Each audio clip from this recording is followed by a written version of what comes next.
Ahora hablaremos sobre el TP53, que es el guardián del genoma. El gen supresor de tumores que codifica el P53, TP53, es el gen mutado con más frecuencia en el cáncer humano. La proteína P53 es un factor de transcripción que fomenta la transformación neoplástica por tres mecanismos interconectados. Ahora bien, ¿qué es la quiescencia? Es la activación de una perada temporal del ciclo celular. La proteína P21 inhibe los complejos ciclina CDK y evita la fosforilación del RB, de forma que detiene las células en la fase G1. Y la senescencia es la inducción de una parada permanente en el ciclo celular. Y esta se debe a la activación del P53 o el RB y la expresión de sus mediadores como el CDKI. Por último, veremos la vía del factor de crecimiento transformador beta. Aunque se conoce mucha información sobre los circuitos que frenan el ciclo celular, las moléculas que transmiten señales antiproliferativas a las células están peor caracterizadas. La más conocida es el TGF-beta, que es miembro de una familia de factores de crecimiento diméricos que influyen las proteínas morfogéneas óseas y también las activinas. En la mayor parte de las células epiteliales, endoteliales y hematopoyéticas normales, el TGF-beta es un potente inhibidor de la proliferación. ¿Por qué? Porque regula los procesos celulares uniéndose a un complejo constituido por los receptores 1 y 2 de TGF-beta. Ahora bien, el inicio de la replicación del ADN fase S necesita de la actividad de los complejos de la ciclina E-CDK2 y la expresión de la ciclina E depende de la familia E2F de los factores de transcripción. Ahora bien, en esta imagen podemos ver el papel del RB en la regulación del punto de control GS del ciclo celular. La RB hiposforilada unida en un complejo de factores de transcripción E2F se une al ADN y esta va a reclutar los factores de los remodeladores de la cromatina histona desacetilasas e histona metiltransferasas. Y estas van a inhibir la transcripción de genes cuyos productos son necesarios para la fase S del ciclo celular. En esta imagen podemos ver la patogenia del retinoblastoma, dos mutaciones del gen RB situado en el cromosoma 13q14. Producen la proliferación neoplástica de las células de la retina. En la variante esporádica, ambas mutaciones del RB en las células de retina fundadoras del tumor son adquiridas, mientras que en la forma familiar todas las células somáticas heredan el gen RB mutante de un progenitor portador y, en consecuencia, solo se necesita una mutación del gen RB en una célula retiniana. ¿Y esto para qué? Para perder por completo la función del RB. Ahora hablaremos sobre las ciclinas y las cinasas dependientes de las ciclinas. La progresión de las células por el ciclo celular está regulada por las cinasas dependientes de la ciclina CDK, que se activan tras unirse a las ciclinas.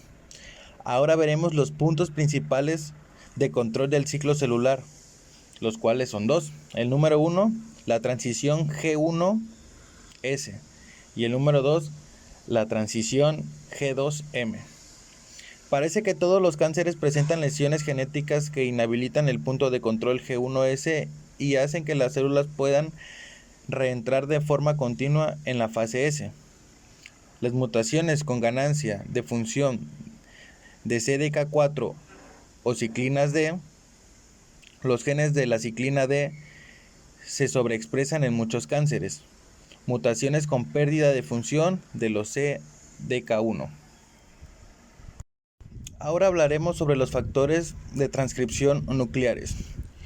Una serie de oncoproteínas como los productos de los oncogenes MYC, MYB y JUN se comportan como factores de crecimiento como las ciclinas.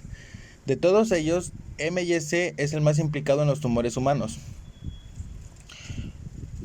Su desregulación favorece a la oncogenia porque fomenta de forma simultánea la progresión de las células a lo largo del ciclo celular y al mismo tiempo estimula las alteraciones del metabolismo que permiten el crecimiento celular. El MYC se encuentra muy amplificado en los cánceres de mama, colon y pulmón.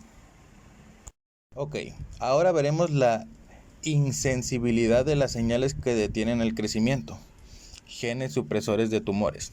Los oncogenes codifican proteínas que fomentan el crecimiento celular, mientras que los productores de los genes supresores de tumores aplican los frenos a la proliferación. Ahora bien, los genes supresores de tumores. Número 1. RB, la directora del ciclo celular. Es un regulador negativo esencial del ciclo celular. Está inactivada de forma directa o indirecta en la mayor parte de los cánceres humanos. El gen del retinoblastoma, RB, fue el primer gen supresor de tumores descubierto. Aproximadamente un 60% de los casos del retinoblastoma son esporádicos. Ahora bien, el RB, la directora del ciclo celular. En 1974, Knutsson propuso su famosa hipótesis de los dos golpes. Para que aparezca un retinoblastoma se necesitan dos mutaciones, golpes. Ambos afectan al gen RB que se localiza en el locus cromosómico 13K o 13Q14. En casos familiares, el niño hereda una copia defectuosa del gen RB en la línea germinal, mientras la otra es normal. En los casos esporádicos, los dos alelos normales de RB se pierden por una mutación somática en uno de los retinoblastos.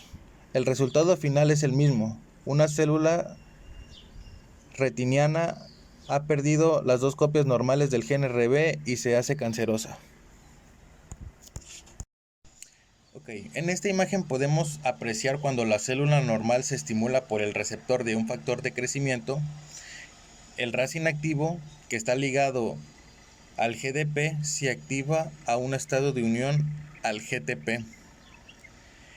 El RAS activado transduce las señales proliferativas al núcleo, y esto solamente se puede dar a través de dos vías: la denominada vía de sinasa y la vía sinasa AKT. Ahora hablaremos sobre las proteínas transductoras de señales distales. Las señales se transmiten al núcleo mediante varias moléculas de transducción de señales. Dos importantes oncoproteínas son el RAS y el ABL. El RAS es un oncogen mutado con frecuencia en los tumores humanos. La transmisión de señales a través del RAS implica los siguientes pasos secuenciales. El RAS oscila entre un estado excitado de transmisión de señales y otro quiescente. El RAS está inactivo cuando se une al GDP. La estimulación de las células por factores de crecimiento como el EGF y el PDGF produce el intercambio del GDP por el GTP y esto activa el RAS. El RAS activado estimula los reguladores distales de la proliferación mediante varias vías interconectadas que convergen en el núcleo y modifican la expresión de los genes que regulan el crecimiento como el MYC. Y por último, el RAS se suele activar por mutaciones puntuales en los residuos de los aminoácidos que se encuentran localizados dentro del bolsillo de unión al GTP o en la región enzimática responsable de la hidrólisis del GTP. Estos dos tipos de mutaciones interfieren en la degradación del GTP, que es esencial para inactivar el RAS. Ahora hablaremos sobre los receptores de los factores de crecimiento. El siguiente grupo en la secuencia de la transducción de señales son los receptores de los factores de crecimiento.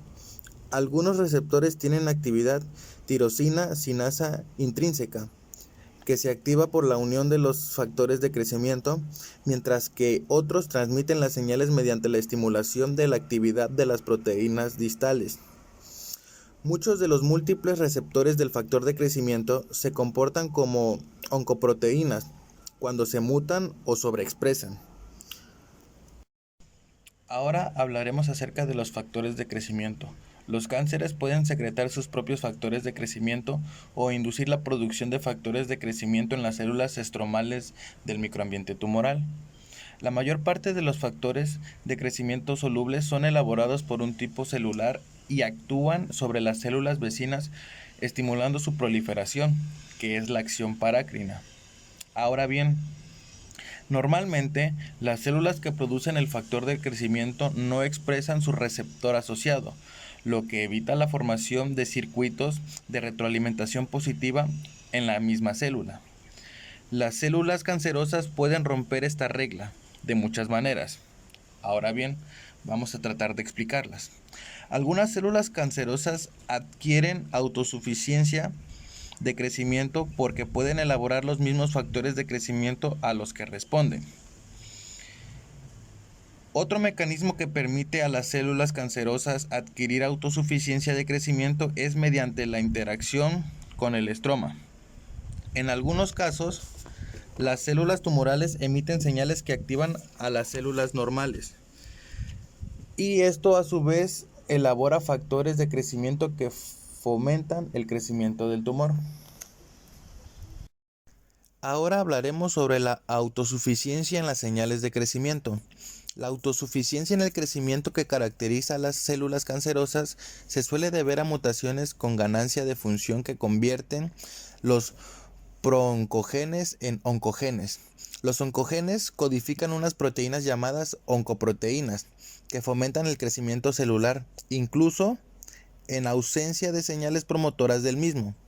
Ahora bien, para entender cómo regulan los oncogenes el crecimiento inadecuado de las células, es útil revisar de forma breve la secuencia de acontecimientos que caracteriza la proliferación celular normal. En condiciones fisiológicas es posible dividir los pasos de la proliferación celular en: número 1, unión de un factor de crecimiento a su receptor específico en la membrana celular. Número 2, activación transitoria y limitada del receptor del factor ductoras de señal en la cara interna de la membrana plasmática. 3, transmisión de la señal transducida a través del citosol hacia el núcleo por segundos mensajeros o mediante una cascada de moléculas transductoras de señal. 4. Inducción y activación de los factores reguladores nucleares que inician y regulan la transcripción del ADN y la síntesis de otros componentes celulares que necesitan para la división celular, como organulos, componentes de la membrana y los ribosomas. Y por último, entrada y progresión de la célula por el ciclo celular que culmina en la división celular. Ahora seguiremos con las características del cáncer. Esta introducción nos va a servir como base para el análisis más detallado de la patogenia molecular del cáncer. Como se comentó anteriormente, los genes del cáncer superan como mínimo la centena, aunque es tradicional describir las funciones de los genes de cáncer de uno en uno. Ahora bien, se debe considerar las propiedades fenotípicas y biológicas de las células cancerosas. Todos los cánceres muestran 8 cambios fundamentales en la fisiología celular, los cuales son la autosuficiencia en las señales de crecimiento, la insensibilidad a las señales inhibidoras del crecimiento, las alteraciones del metabolismo celular, la evasión de la apoptosis, potencial de replicación ilimitado, que es la inmortalidad, la angiogenia mantenida, la infiltración y metástasis y el escape de vigilancia inmunitaria. Bueno, compañeros, dando continuidad al capítulo número 6 que lleva por título Neoplasias, vamos a seguir con el siguiente subtema, que es carcinogenia, un proceso escalonado. Y vamos a ver que en la mayor parte de los casos, y si no es que en todos, no es suficiente con una mutación única para transformar una célula normal en cancerosa. La carcinogenia es un proceso multiescalonado que se debe a la acumulación de múltiples alteraciones genéticas que se van a originar de forma conjunta en el fenotipo transformado y en todas las características asociadas al mismo. Y estas se van a comentar más adelante. Ahora bien, al nivel molecular probablemente se deba a mutaciones que se acumulan independientemente en distintas células. Pueden ser mortales e influir sobre la función de los genes de cáncer, permitiendo así a las células adaptarse mejor para crecer, sobrevivir, infiltrar, metastalizar y escapar de la respuesta inmunitaria.